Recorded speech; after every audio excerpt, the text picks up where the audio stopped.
सुना है कि यमदूत डर गए हों। उस रात डर गए थे एक कोढ़ी को देखकर। कहते हैं जिस घर में धन की वर्षा हो मगर दया की एक बूंद न हो, वो घर घर नहीं विषैले सांपों का बिल होता है। इस हवेली की दीवारों में दौलत तो बहुत थी, लेकिन इंसानियत दम तोड़ चुकी थी।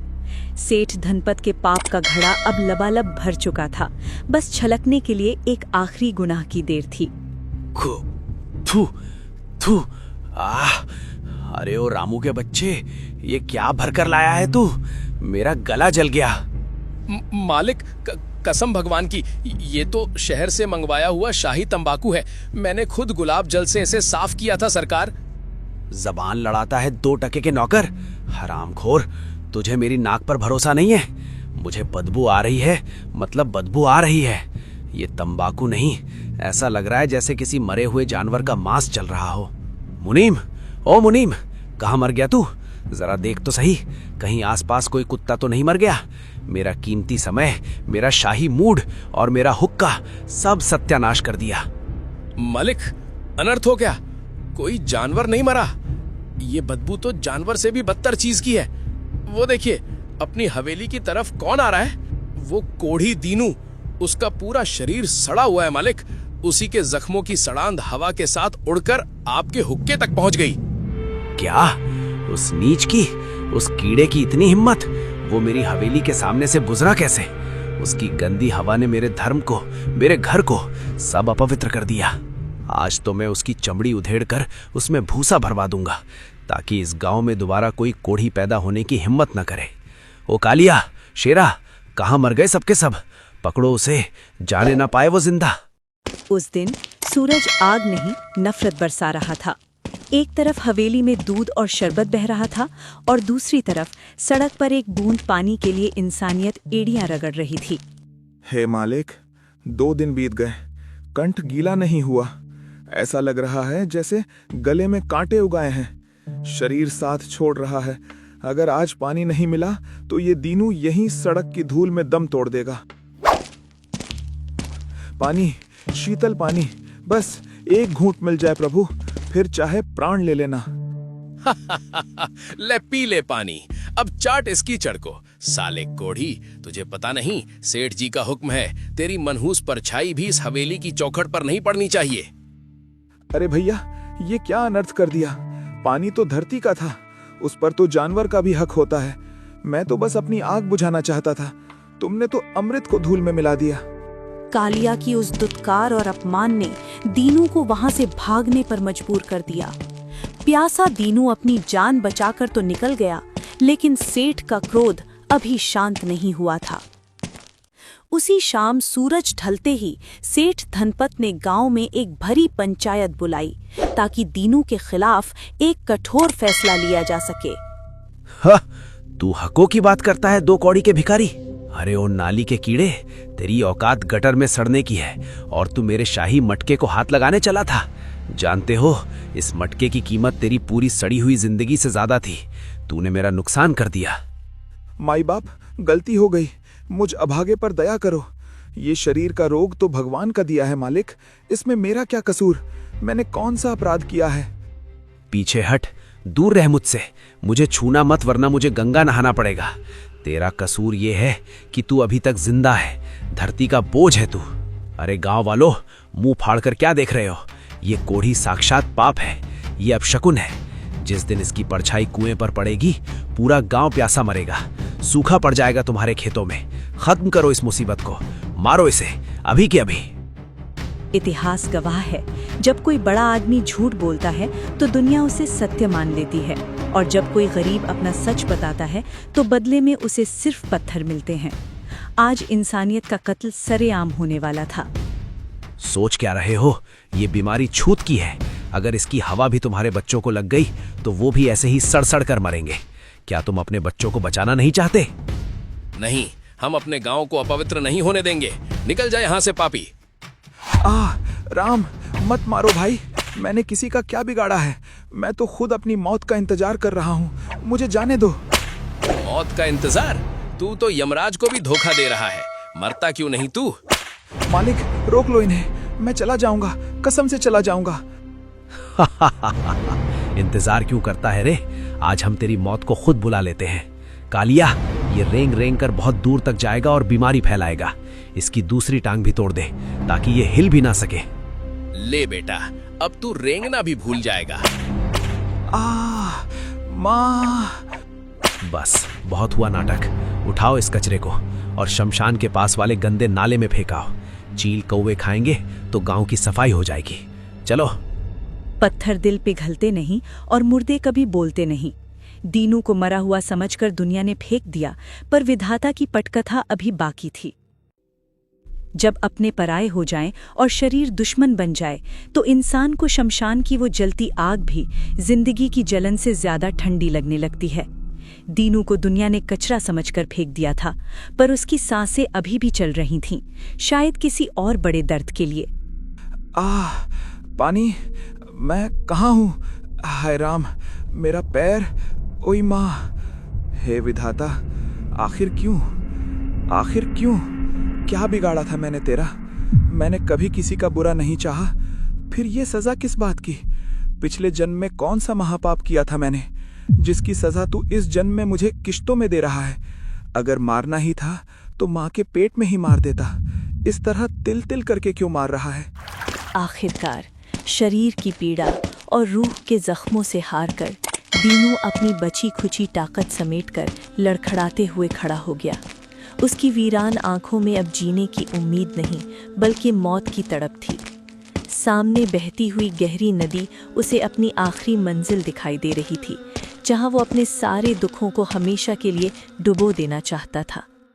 नहीं चाहिए मुझे ये भीख की जिंदगी, जहां ना इज्जत है, ना रोटी और ना ही कोई अपना। जब इंसान ही मुझे जानवर समझते हैं तो मैं इंसानों की बस्ती में क्यों रहूं? आज मैं ये सड़ा हुआ शरीर तुझे वापस करता हूँ। हे गंगा मैया, दुनिया ने मुझे अपनी चौखट से निकाल दिया, कम से कम तू मुझे अपनी गोद में संभाले। मुझे शांति दे माँ, मुझे मुक्ति दे। अलविदा दुनिया वालों, खुश रहो अपनी महलों में। दीनू अब जा रहा है। दीनू ने जैसे ही अपने प्राण त्यागने के लिए उस गहरे पानी की ओर कदम बढ़ाया, तभी एक चमत्कार हुआ। मौत की छलांग लगाने से ठीक एक पल पहले सन्नाटे को चीरती हुई एक ऐसी भारी और गूंजती हुई आवाज आई, जिसने दीनू के बढ़ते कदमों को हवा में ही थाम दिया। रुक जा मुसाफिर, ये कायरता क्यों? जीवन रणभूमि है दीनू, और पीठ दिखाकर भागते वो हैं जिनमें लड़ने का साहस नहीं होता। कौन है आप और मुझे क्यों रोका? मुझे मत रोकिए बाबा, आप नहीं जानते मैं किस नर्क से गुजर रहा हूँ। जिस समाज में मैं रहता हूँ उन्होंने मुझे कचरे की तरह फेंक दिया है। मेरे अपने परिवार ने मुझे त्याग दिया है। मेरा मर जाना ही सबके लिए अच्छा है। दुनिया ने ठुकराया है, बनाने वाले ने नहीं। आत्महत्या समाधान नहीं, सबसे बड़ा पाप है दीनू। जिसे तो नर्क कह रहा है वो तेरे ही पिछले कर्मों का मैल है, जो इस दुख की आग में जलकर साफ हो रहा है। तुझे अपने पाप धोने का एक सुनहरा मौका मिला है और तू इम्तिहान छोड़कर भाग रहा है। कैसा मौका महाराज? मजाक मत कीजिए। देखिए इसे, ये सड़ा हुआ शरीर, ये पस, ये बदबू, लोगों की गालियां, ये भीख मांगना, क्या ये मौका है? ऐसी जिंदगी से तो मौत 1000 गुना बेहतर है। तू जिसे अंत समझ रहा है वो एक नई शुरुआत है। दीनू, मैं तेरा ये कोढ़, ये असहनीय दर्द, ये गरीबी सब अभी इसी पल मिटा सकता हूँ। मैं तुझे वो सम्मान दिला सकता हूँ जिसके लिए तू आज तरस रहा है। क्या तुझे मुझ पर विश्वास है? क्या ये सच है प्रभु? क्या सच में मेरा ये कोढ़ जा सकता है? अगर ऐसा है तो मुझे बचा लीजिए। मैं जीना चाहता हूँ प्रभु, मुझे शरण में ले लीजिए। आप जो कहेंगे मैं करूँगा, आपकी हर बात मानूंगा। उठ, आंसू पोंछ ले। मैं तुझे अपनाऊंगा भी और रोग मुक्त भी करूंगा, लेकिन याद रखना मेरी राह कांटों भरी है। दीनू की आंखों में जीने की नई उम्मीद जगाकर कबीर परमात्मा ने उसे जीवन का एक गहरा रहस्य समझाया। वो जानते थे कि शरीर का कोढ़ मिटाने से पहले मन के अहंकार को मिटाना जरूरी है। इसलिए उन्होंने दीनू के सामने एक ऐसी शर्त रखी जो आग से भी ज्यादा तीखी थी। दीनू, मैं तुझे जीवन दान दूंगा, तेरे कोढ़ को काया में बदल दूंगा, लेकिन मेरी एक शर्त है और याद रखना, वो शर्त आसान नहीं है, वो किसी भी पहाड़ को उठाने से ज्यादा भारी है। शर्त? कैसी शर्त प्रभु? आप जो कहेंगे मैं करूंगा। ये जीवन अब आपका है। कहिए तो इसी वक्त जलती चिता में कूद जाऊं, कहिए तो अपनी खाल उतारकर आपके खड़ाऊं बनवा दूं। आग में नहीं कूदना है दीनू, आग में कूदना आसान है, अहंकार को मारना मुश्किल।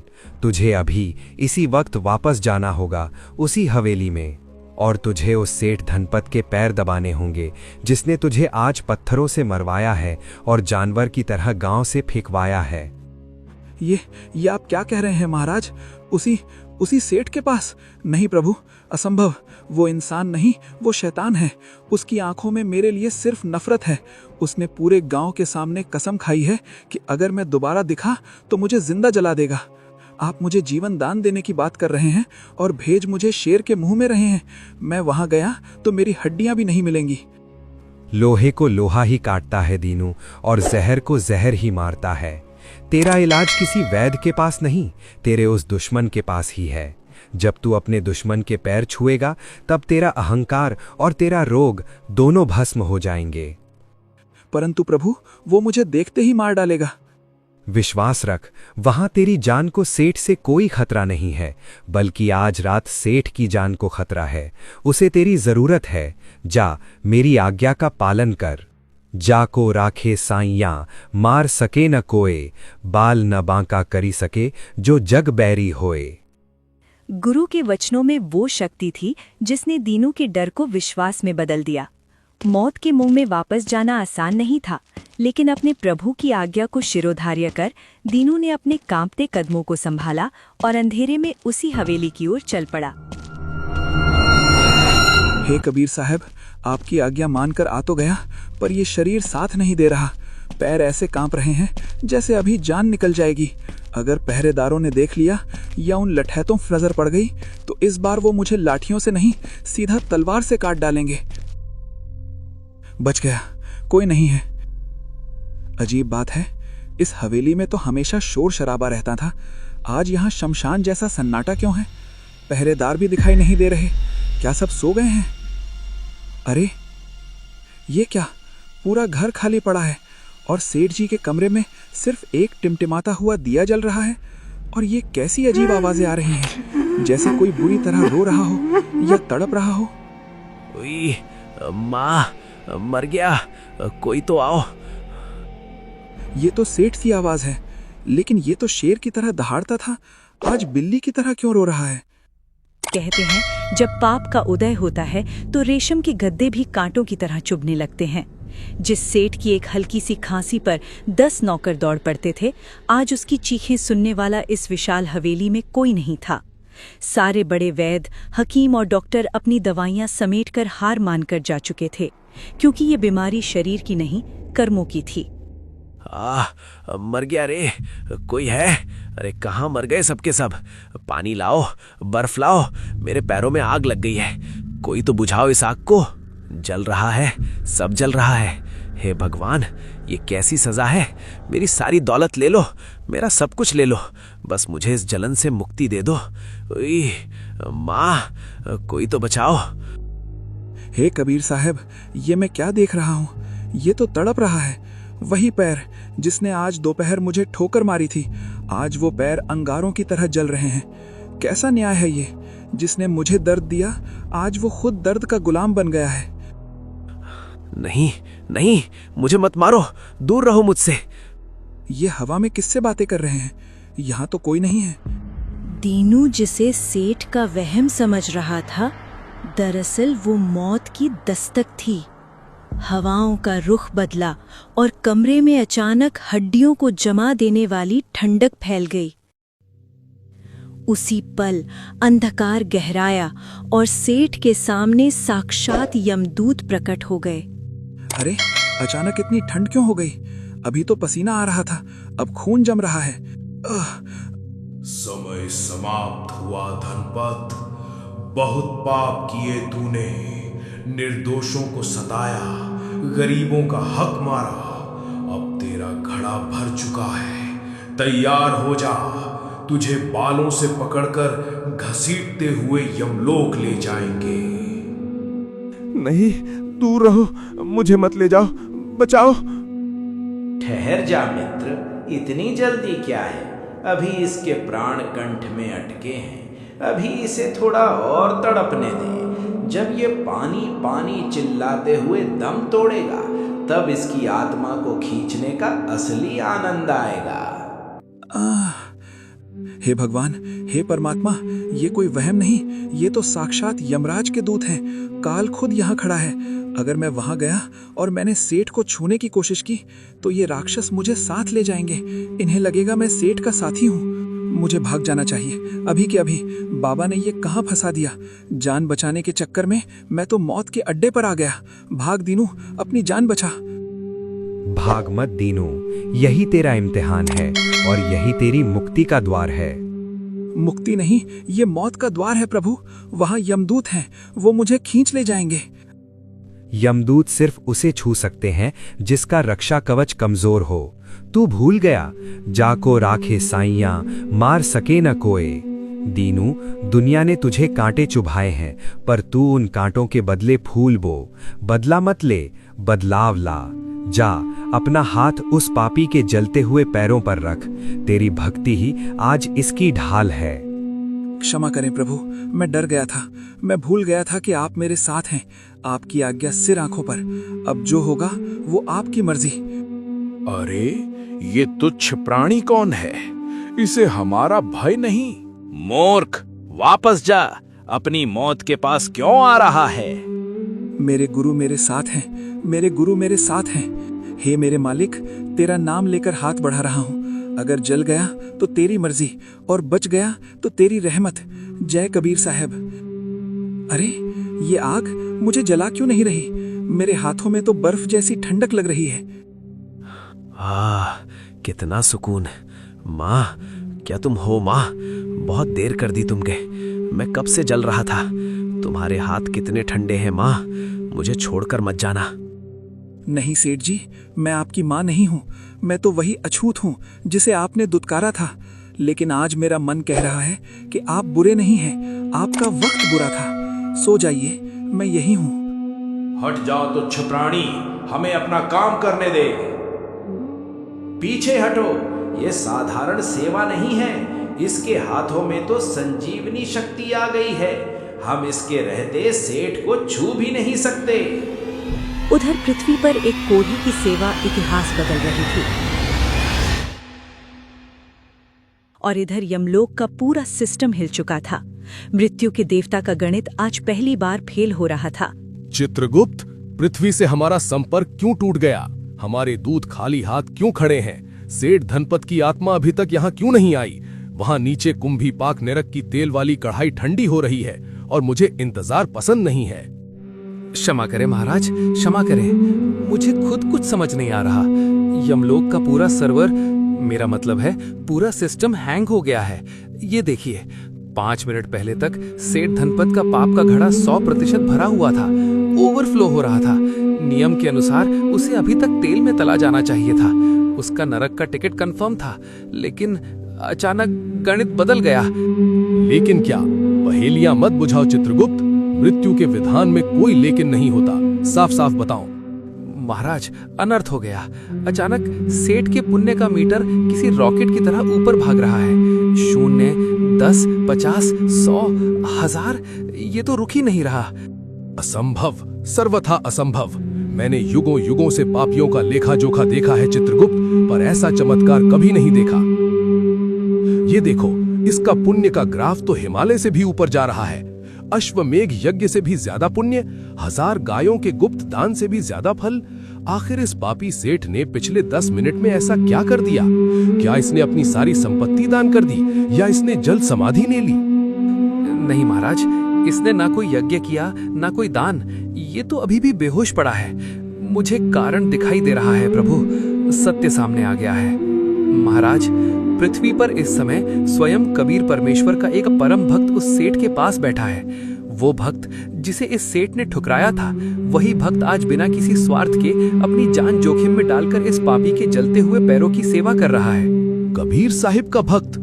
वही कबीर साहिब जिनके इशारे पर सूरज और चांद चलते हैं। जी हाँ महाराज, और विधि का विधान कहता है कि साधु की सेवा और सच्चे भक्त का स्पर्श पापों के पहाड़ को भी पल भर में राख कर देता है। दीनू के हाथों की लकीरें इतनी प्रबल हैं कि वे सेठ के माथे की लकीरों को मिटाकर दोबारा लिख रही हैं। भक्त की करुणा ने आपके दंड को परास्त कर दिया है। वाह, अद्भुत! धन्य है वो भक्त और धन्य है उसके गुरु कबीर साहिब। हम कर्मों का हिसाब रख सकते हैं चित्रगुप्त, पर प्रेम और भक्ति हमारे गणित से परे है। हम कबीर साहिब के विधान को नहीं काट सकते। यमदूतों को तुरंत वापस बुलाओ। सेठ धनपत की आयु बढ़ा दी गई है। इस पापी को जीवन दान मिला, अपने कर्मों से नहीं बल्कि उस भक्त के सत्कर्मों की वजह से। जाओ, उसे मुक्त करो। ऊपर वाला माफ कर भी दे तो इंसान माफ नहीं करता। यमराज तो खाली हाथ लौट गए थे, लेकिन धरती के यमदूत अब दरवाजे पर खड़े थे। गलतफहमी की आग हकीकत की आग से ज्यादा खतरनाक होती है। सुनो सब लोग, मैंने अपनी आंखों से देखा है। वो मनहूस कोढ़ी रात के अंधेरे में पिछली खिड़की से सांप की तरह रेंग कर अंदर घुसा है। पिताजी वैसे ही बेसुध पड़े हैं, हिल भी नहीं सकते। वो जरूर पिताजी का गला घोंटने आया है या चोरी करने आया है। अनर्थ, घोर अनर्थ। एक अछूत का हवेली में घुसना मतलब धर्म का नाश। सूरज बेटा, अगर वो जिंदा बच गया तो तुम्हारे कुल पर कलंक लग जाएगा। उसका खून बहाकर ही हवेली शुद्ध होगी। अरे बातें क्या कर रहे हो? सेठ जी अंदर खतरे में हैं और हम यहाँ बाहर खड़े तमाशा देख रहे हैं। हाँ, तोड़ दो दरवाजा। आज उस कोढ़ी की लाश ही बाहर निकलेगी। उसे शमशान जाने की जरूरत नहीं, यहीं जला देंगे। तोड़ दो, मार डालो। दीनू, अगर तू अंदर है तो अपनी आखिरी प्रार्थना कर ले। आज तुझे भगवान भी नहीं बचा पाएगा। बाहर खड़ी भीड़ का सब्र अब जवाब दे चुका था। गलतफहमी की आग में जलते हुए लोगों ने आव देखा न ताव और एक जोरदार धमाके के साथ कमरे का दरवाजा तोड़ दिया। शांति का वो पल भर में शोर और दहशत में बदल गया और मौत के सौदागर बनकर सब अंदर घुस आए। वो रहा सांप। देखो कैसे पिताजी के पैरों के पास बैठा है। जरूर उन्हें काटने वाला था। पकड़ो इसे, जाने मत देना। नहीं मालिक, मुझे मत मारो। मैंने कुछ नहीं किया, मैं तो बस सेवा। चुप कर नीच। सेवा नहीं, तू चोरी करने आया था या शायद जादू टोला करने। तेरी वजह से पूरा गांव खतरे में है। अपनी आखिरी प्रार्थना कर ले कोढ़ी। आज तुझे यमराज भी नहीं बचा सकता। तेरी खोपड़ी के टुकड़े अब गिनने में नहीं आएंगे। ये क्या हो रहा है? सूरज, कालिया। हे कबीर साहब, खबरदार, खबरदार, अगर इस मासूम को खरोच भी आई तो तेरी गर्दन धड़ से अलग कर दूंगा कालिया। पिताजी, आप तो बिस्तर से उठ भी नहीं पा रहे थे। आप खड़े कैसे हो गए?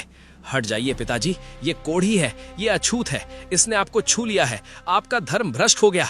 हमें इसे मारने दीजिए। मूर्ख, अछूत ये नहीं, अछूत मैं था। अछूत तुम सब हो।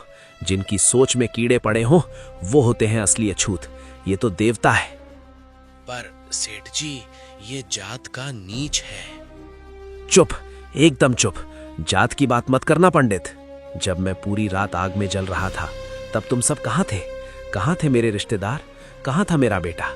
सब खर्राटे ले रहे थे। और जब यमराज मेरे प्राण खींच रहे थे, जब मेरे पैरों में नरक की आग लगी थी, तब यही अछूत, यही दीनू मेरे और मेरी मौत के बीच दीवार बनकर खड़ा था।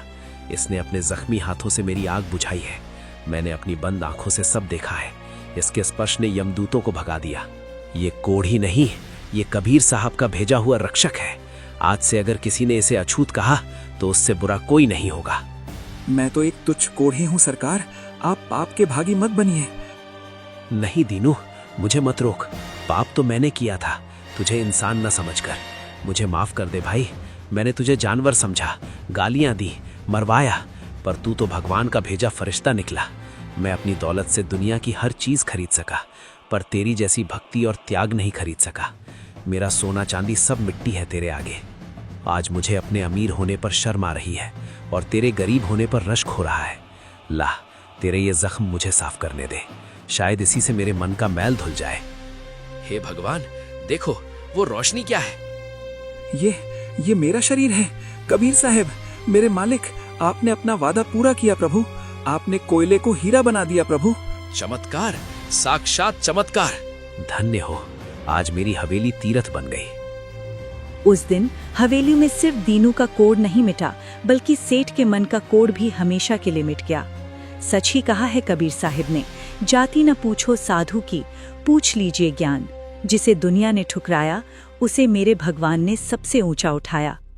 बोलो कबीर साहब की जय, सत साहेब।